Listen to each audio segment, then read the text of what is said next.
फिरौन ने कहा, और रब्बुल आलमीन क्या होता है? फरमाया, आसमानों और जमीन और जो कुछ इन दोनों में है सबका मालिक, बशर्ते कि तुम लोगों को यकीन हो। फिरौन ने अपने इर्द गिर्द के लोगों से कहा कि क्या तुम सुनते नहीं? मूसा ने कहा कि तुम्हारा और तुम्हारे अगले बाप दादों का भी मालिक। फिरौन ने कहा कि यह पैगंबर जो तुम्हारी तरफ भेजा गया है बावला है। मूसा ने कहा कि मशरिक और मगरिब और जो कुछ इन दोनों के दरमियान है सबका मालिक, बशर्ते कि तुमको समझ हो। फिरौन ने कहा कि अगर तुमने मेरे सिवा किसी और को माबूद बनाया तो मैं तुम्हें कैद कर दूंगा।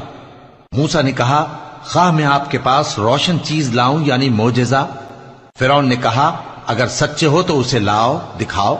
बस उन्होंने अपनी लाठी डाल दी तो वो उसी वक्त साफ अजदहा बन गई, और अपना हाथ जो निकाला तो उसी दम देखने वालों के लिए सफेद बुराक नजर आने लगा।